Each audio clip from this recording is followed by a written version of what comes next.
Hello friends, welcome to the new episode of my channel. আমি Prince. তো এখন কথা বললো বেসিক্যালি একটা হলিউডের সিনেমা নিয়ে, যেটার নাম হচ্ছে দ্য বি কিপার।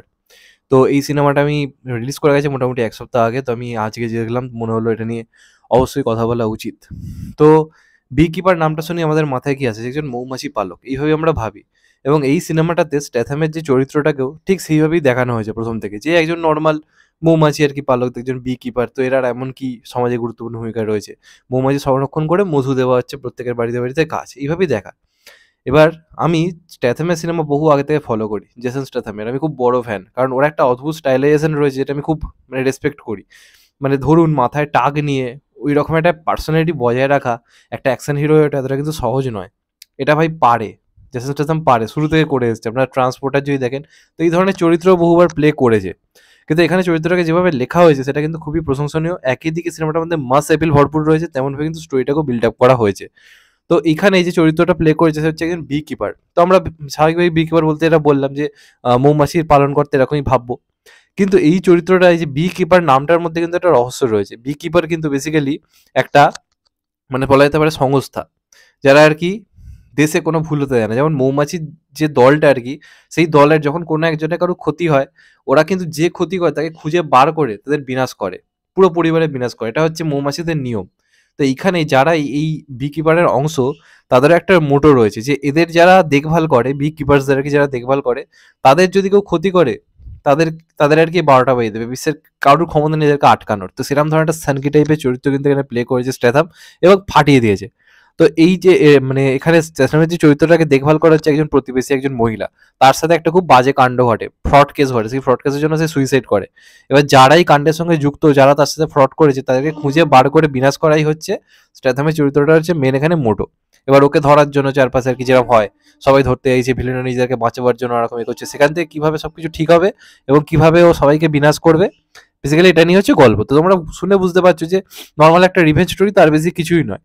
কিন্তু এখানে যেভাবে স্টোরিটাকে লেখা হয়েছে, ওই চরিত্রটাকে যেভাবে বিল্ড আপ করা হয়েছে এবং গল্পটাকে যেভাবে এগোনো হয়েছে, সেটা কিন্তু খুব প্রশংসনীয়।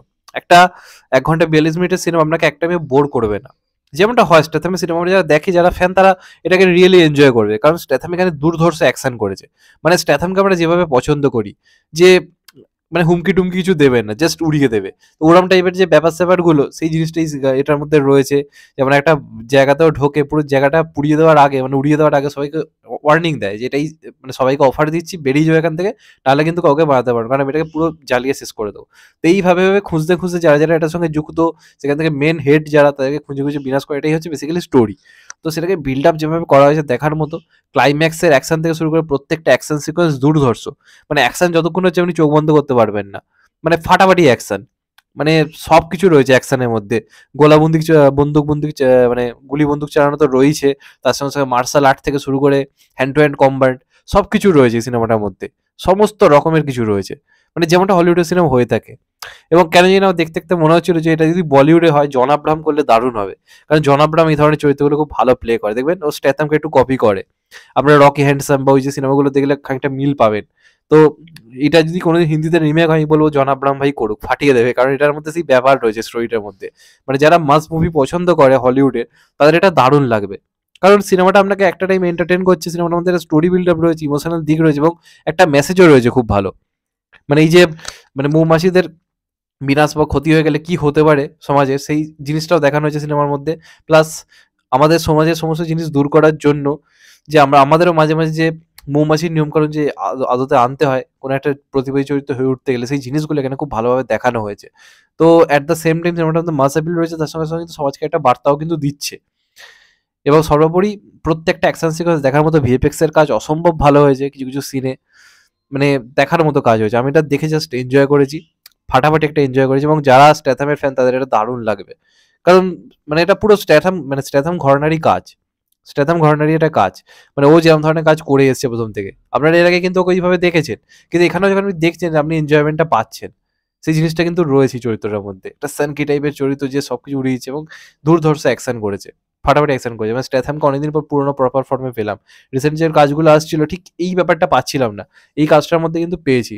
এবং স্টোরি বিল্ড আপটা দারুণ করেছে, যে কে এই কাজটার সঙ্গে যুক্ত, কি করেছে, আর ও যেভাবে সিকিউরিটিকে ধোঁকা দিয়ে একটার পর একটা জায়গায় ঢুকছে, সেগুলো কিন্তু বেশ বিশ্বাসযোগ্য লাগছে।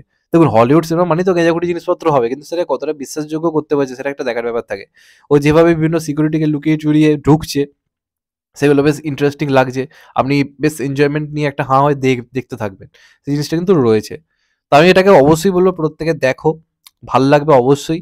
যারা হলিউড লাভার্স তাদের জন্য এটা একটা মাস্ট ওয়াচ। যারা অ্যাকশন মুভি পছন্দ করে, থ্রিল পছন্দ করে তাদের জন্য এটা দারুণ লাগবে। কারণ এটার মধ্যে একটা ভালো স্টোরি রয়েছে।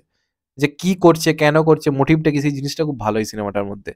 তো আমার ভালো লেগেছে। তোমাদের যারা দেখেছো অলরেডি তারা আমাকে কমেন্ট করে জানাও তাদের কেমন লেগেছে। আর যারা দেখো নাই বলব মাস্ট ওয়াচ। অবশ্যই দেখো। এটা একটা মাস্ট ওয়াচ মুভি। তো এটাই ছিল আমার বক্তব্য। চ্যানেলটা নতুন হলে চ্যানেলটাকে অবশ্যই সাবস্ক্রাইব করে দিও and get the bell icon. ভালো থেকো সবাই। টেক কেয়ার, নমস্কার। আবার দেখা হবে হয়তো ভাই। সবাই ভালো থেকো, সুস্থ থেকো। নমস্কার। Take care. আবার দেখা হবে।